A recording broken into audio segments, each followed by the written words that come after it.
Magandang araw po sa inyong lahat. Tuloy-tuloy po itong ating online NMDDL. Ibang-iba po ito sa nakasanayan nating NMDDL. I'm sure we miss the camaraderie, no?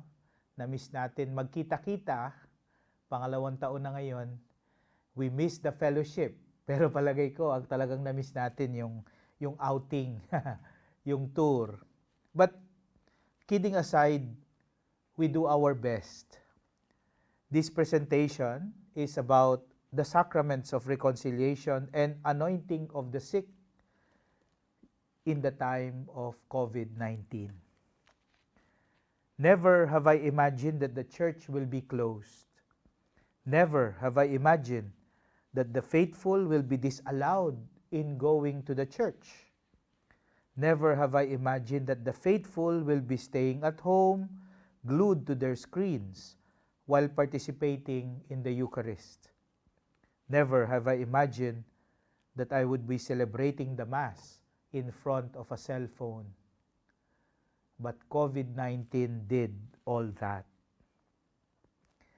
Dati-rati sinasabi natin, pag nagsisimba, bawal mag-cellphone, bawal mag-tablet.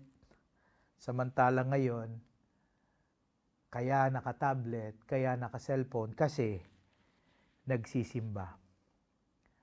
Hindi ko po alam kung parehas tayo ng experience, pero nung una pong lockdown, nung last year, no, March 2020, medyo madaling tanggapin na magmimisa ka ng walang tao, magmimisa ka kaharap ng camera, no? It was new, no? Medyo excited pa nga kasi live stream, maraming nakakasimba, no? Pero nitong nag-hard lockdown ulit, just this year, nung Holy Week, no? At least dito sa NCR, naramdaman ko may resistance no? Hindi kasing daling tanggapin nung una. I really found it difficult to celebrate Mass without people, only in front of the camera. It was difficult. It was a struggle. Hindi madali. At marami pang mga pagbabawal na naranasan natin. The use of the confessional box was disallowed. We were prohibited, at the very least, extremely cautioned on visiting the sick or the hospital. We were forced to adjust. We had to do modifications. And these modifications are to be done not only with the health protocols in mind, but also with the guidance of important liturgical principles. A balance is to be done between making sure that liturgical celebrations do not become a cause for infections and preserving the integrity of the sacraments. The restrictions that this pandemic brought about have affected, in a quite frustrating way, the manner we celebrate the sacraments meaningfully, particularly the sacraments of the anointing of the sick and reconciliation. I think of how this pandemic has made us conscious of our hands as a possible way to spread the virus, no? Siguro naranasan natin 'yan, no? Dati naman di tayo conscious, no? Ngayon parang alcohol dito, alcohol doon sa kamay natin kasi sabi nga sa atin pwedeng ma-transfer, no? Dahil sa kamay. But the laying on of hands forms an important part in the rite of both anointing and reconciliation. The act of anointing itself is done by the priest's hand and done on the hands and forehead of the recipient. We all know that the sense of touch by the laying on of hands brings consolation to the sick and peace to the sinner. This crisis has forced us to omit, for the meantime, this powerful gesture of healing and forgiveness.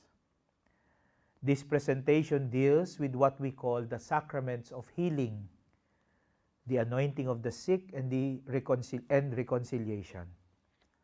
Let us talk first of the sacrament of the anointing of the sick.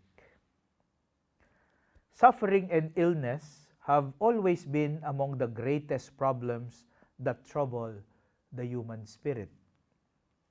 This we have experienced in a most striking way during this pandemic. We came to know the different phases of fear, anxiety, and distress. We have been made powerless and frustrated. Family and friends got infected by the virus. And those who got ill had to endure the illness alone and isolated. There were times when social media virtually became an obituary. This pandemic spared no one in coming to grips with the sting of death. Yan po ang talagang nakakalungkot sa pandemic na ito, no? Yung mga mahal natin sa buhay na nagko-COVID positive, di man lang po natin madalaw sa ospital, di man lang natin mabantayan. Hindi tayo makapagbigay ng lakas ng loob sa kanila. Bawal dahil sa COVID. Tsaka yung pong mga pumanaw, I'm sure, no, marami tayong kakilala, maraming parishioners, maraming kasama sa paglilingkod. Di man lang mapaglamayan ng maayos, di man lang mailibing ng maayos. Very early po sa pandemic last year, meron po akong kaibigan sa isang pamilya, no? Namatay po yung tatay, sumunod yung anak na lalaki, tapos sumunod po yung anak na babae. No? Napakalungkot. 3 sa loob ng isang pamilya. And this is not easy, this pandemic. The sacrament of the anointing of the sick commends those who are ill to the suffering and glorified Lord to raise them up and save them. The sacrament provides the grace so that the sick may be able to bear the mystery of suffering with greater strength and courage and grasp its meaning more deeply. The sacrament reminds us from the words of Jesus himself that sickness has value and meaning, may kahulugan, for one's own salvation and even the salvation of the world.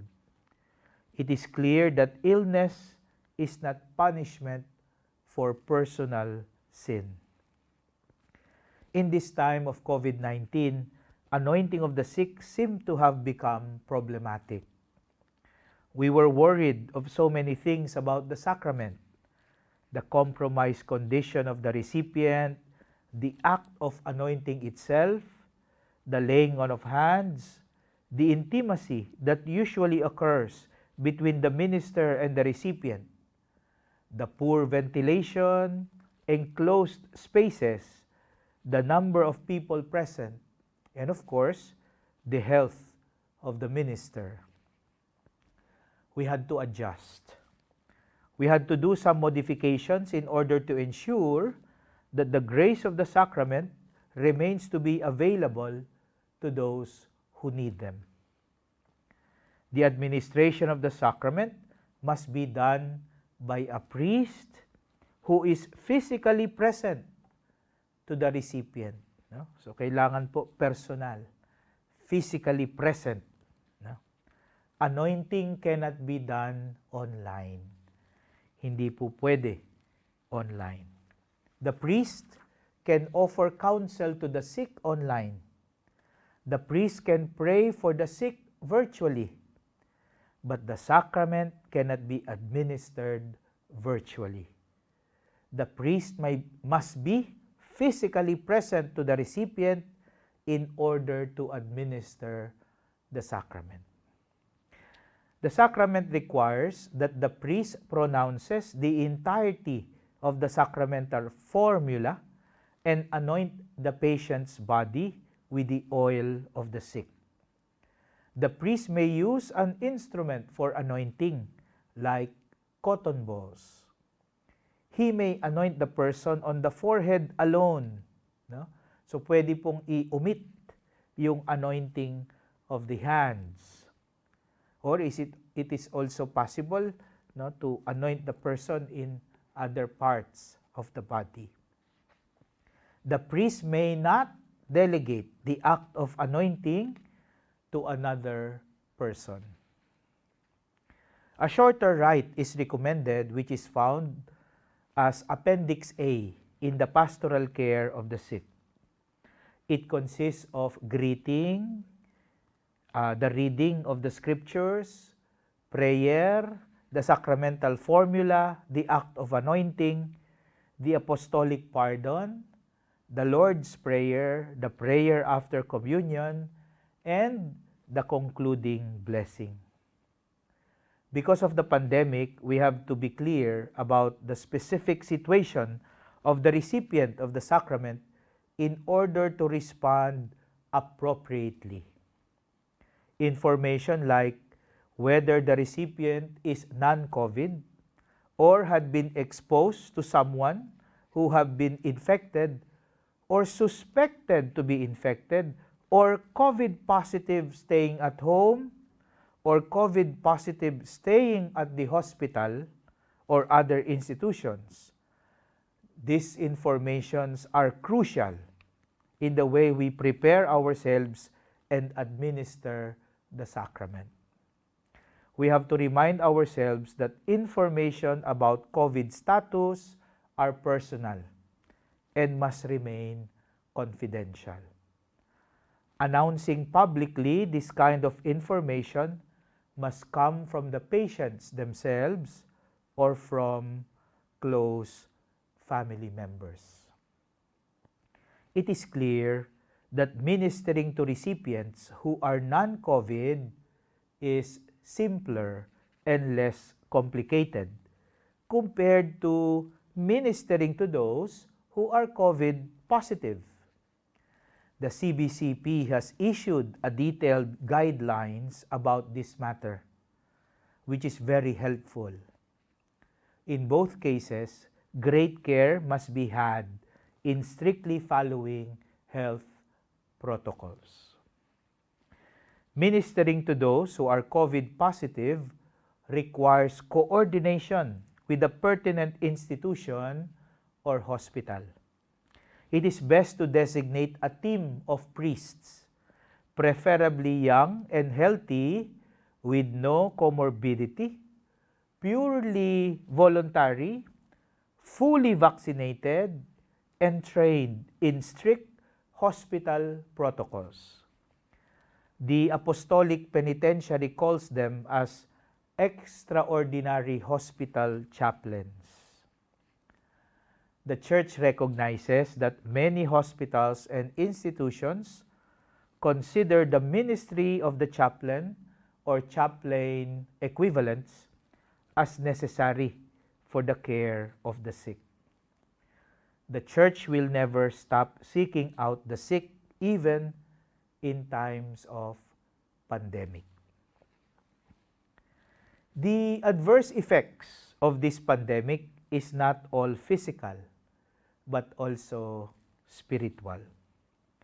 This crisis can lead to a weakening of faith, a loosening up of one's guard against temptation, and a wearing out of one's resolve not to fall into sin. And when one gives in to sin, guilt complicates the way one deals with the terrible effects of this pandemic. The sacrament of reconciliation brings an unimaginable treasure of grace for us to persevere in these trying times and overcome all challenges. The theology of the sacrament reminds us that the Father has reconciled us to Himself by sending His only begotten Son, who lived among us, died for us, and rose again, in order to free us from the slavery of sin and to call us out of darkness into His wonderful light. Sin keeps us in darkness, a darkness that we all experience during this pandemic. Reconciliation brings us light, who is Jesus, the light of the world. The sacrament of confession proclaims to us that there is light in the midst of this darkness. It reminds us that there is grace in the midst of this crisis. It makes us understand that there is hope in the midst of this tragedy. The sacrament assures us that the mercy of God continues to work in the midst of this pandemic. Like the sacrament of the anointing of the sick, the sacrament of confession seems to have become problematic in this time of COVID-19. Quite natural to the celebration of the sacrament is the closeness in terms of physical space between the minister and the penitent. First, because of the content of confession, which is personal and private. And second, because of the seal of confession. We all understand that the seal of confession refers to the absolute confidentiality of the sacrament, wherein the confessor is prohibited to betray in any way a penitent in words or in manner and for any reason. At the onset, we must state clearly that confession cannot be done online. The confessor and the penitent must be present physically to each other. The priest can offer counseling for the penitent online. The priest can offer prayers for the penitent online. The priest can help the penitent come to a perfect contrition online. We will talk more about this later, about perfect contrition. But the priest cannot administer the sacrament of confession online. When going to confession, both confessor and penitent must be conscious of COVID-related symptoms. Both should wear face mask before, during, and after confession. We must plan well the place where confession will be done. Definitely, an enclosed confessional box poses a great risk for infection. Proper ventilation must be in place. Better yet, confession can be done outdoors. Wherever a priest decides to administer the sacrament, physical distancing must be observed without putting at risk the seal of confession. We have mentioned already earlier how important the sacramental seal is. Disinfection of the place must be done between confessions and after the last penitent has finished. It is important to note that the CBCP guidelines mentions that the use of cell phones and other technologies are not permitted even if the penitent is in close visual proximity. Priests who are 60 years old and above and those who have comorbidities must take extra precaution. Also, since the duration of exposure to another person is crucial to the transmission of the virus, priests are enjoined to keep the sacrament as brief as possible without sacrificing meaningfulness, sincerity, and trustworthiness. Nung naghahanda po ako dito sa presentation na ito. Nung sinusulat ko ito, sabi ko sa sarili ko na of course ayaw natin ng COVID, pero isang bagay na gusto ng pare ay ito, to keep the sacrament of confession as brief as possible. No? Palagay ko gusto natin yan, mas maikli, mas okay. Pero, syempre, importante rin po, without sacrificing meaningfulness, sincerity, and trustworthiness. Another way that made available God's forgiveness and mercy during this pandemic is through general absolution, or what the Apostolic Penitentiary calls collective absolution. It must be clear that individual, integral confession and absolution remain the only ordinary way to receive forgiveness and reconciliation through the sacrament. The Church regards personal confession as the most expressive reconciliation with herself and with God. But in times of physical and moral impossibility, the Church also recognizes other forms of reconciliation. The use of general absolution comes with strict conditions. No? So, makikita po natin yan sa Canon Law 961 to 963. But the Church has regarded this pandemic as a condition of grave necessity that merits the administration of general absolution, the consideration of which is entrusted to the diocesan bishop. During this pandemic, several bishops decided to make more common the administration of general absolution. We cannot overemphasize the necessity of the judgment and discernment of the local ordinary. And the priests are to inform the bishop beforehand, or if he cannot, then as soon as possible. For the general absolution to be valid, votum confessionis is required from the penitents. This refers to a firm resolve to go to sacramental confession when it is already possible. So, importante po yun, yung hangarin, yung pagnanais na magkumpisal kapag pwede na. General absolution can only be given when the priest and the penitent are present to each other personally. So, personal presence kailangan po. This cannot be done online. Hindi pwede online. Before imparting the general absolution, the priest may invite the penitents to join him in prayer.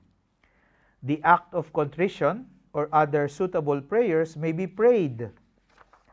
The priest may also ask from the penitents a gesture or a sign of contrition, like a head bow or a genuflection. The priest must ensure that his words are heard by the penitents. Coordination with local officials and personnel from hospitals or other institutions is imperative. Very early in this pandemic, March of 2020, Pope Francis, in his homily during an online Mass in the Vatican, thinking about those who wanted to go to confession during Lenten season but cannot, proposed what can be done. Ito po yung sinabi niya sa kanyang homily.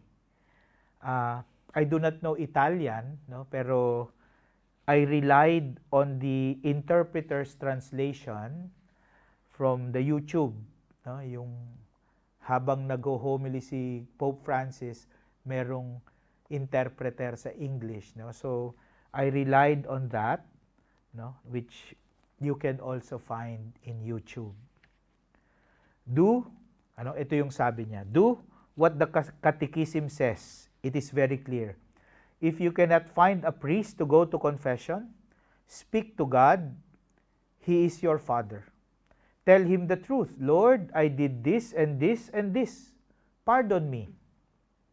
Ask Him for pardon with all your heart, with an act of contrition, and promise Him that afterward you will go to confession. Do this, and right away you will return to God's grace. I guess because of the words, if you cannot find a priest to go to confession, speak to God, and do this, and right away you will return to God's grace. Some comments misunderstood them, implying, as it were, a step away from the practice of regular confession. And yet, from the words of Pope Francis himself, he is proposing what the Catechism says. What the Pope mentioned is the practice of perfect contrition, coming from the love of God, asking for pardon with an act of contrition, and a promise to go to sacramental confession when it is already possible. This is what the Catechism of the Catholic Church, number 1452 says. No? So ito yung binanggit ni Pope Francis. When it arises from a love by which God is loved above all else, contrition is called perfect. Such contrition remits venial sins.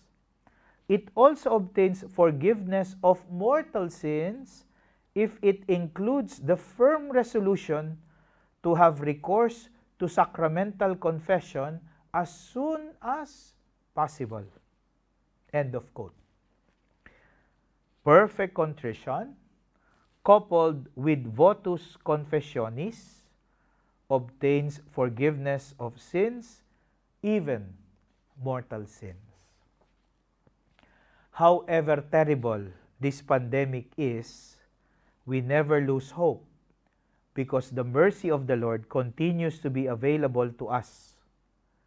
These are difficult times, and I hope we learned important lessons. And this is how I wish to end this presentation, by sharing with you some important lessons from this pandemic. We find ways. Pamilyar po yan, ano? This is the advertising slogan of a bank that we see around. They want us to believe that they find ways for their clients. We borrow these words and we say, the church find ways. The story of the church is a witness to her adamant perseverance to continue the mission of Jesus in the face of adversities. The church continues to minister to the sick and bring forgiveness and reconciliation to the sinner, even in the face of endangering one's health or the possibility of death.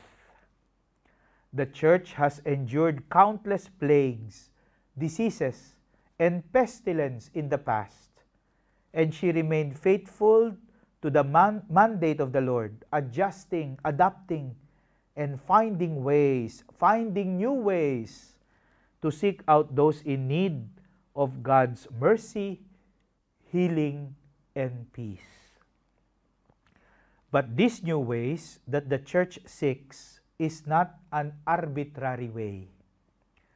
We should strive for a balance between pastoral realities and sacramental principles. We recognize the longing of the faithful for consolation, healing, and peace, especially during these trying times. But at the same time, we understand the dangers and risks of COVID-19. We find in our hearts that great desire to reach out and do whatever is possible in finding acceptable modifications in the way we celebrate the sacraments of anointing and reconciliation. This we can only do effectively if we are equipped with the right knowledge regarding the theology and celebration of the sacraments. Openness to the experience of the faithful, updated about the developments regarding the pandemic, and a solid grasp of liturgy and sacraments. These are keys to a timely, relevant, and meaningful response to the crisis at hand. During this pandemic, our choices of what we can do have been considerably limited. That brought about anxiety and frustration. Mental health experts explain that it will be of great help if we focus on what we can do. I believe this is also a good advice for us, as our celebrations of anointing and reconciliation were also made considerably limited. Let us focus on the aspects of the sacraments which were not taken away from us. I am thinking about turning away from sin. I am talking about conversion. The genuineness of the sacrament of confession requires a heartfelt sorrow for the sin committed and the intention of turning away from sin. A profound change of the whole person is urged as a fruit of the sacrament. In other words, confession requires conversion. Illness, although something we do not desire and avoid as much as possible, can, with the grace of God, help a person become more mature, discern what is truly essential, and provoke a search for the Lord and return to Him. In other words, by the grace of God, illness can give rise to conversion. Both anointing and reconciliation aid in the process of conversion. And this is something that is not taken away from the faithful, even in the strictest of lockdowns. In a time when priests cannot visit the sick and penitents cannot go to regular confession, conversion is something every faithful can focus on. We cannot just be the same after this pandemic. Things got to change. Becoming a better Christian, a better person, kinder, more patient, more mature, more loving. Lastly, I remember one online conversation with a parishioner.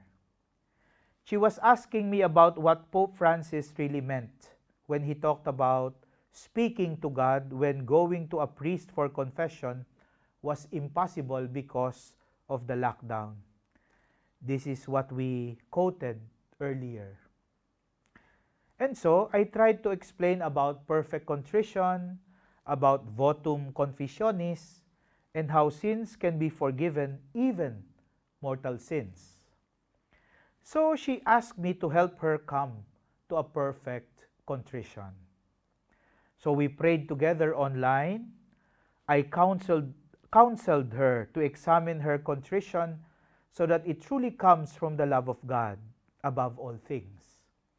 I asked her to be honest and say quietly her sins to the Lord, praying for pardon with all her heart, and believe that her sins are forgiven. She was grateful, but she said she felt shortchanged. Something is lacking, she said.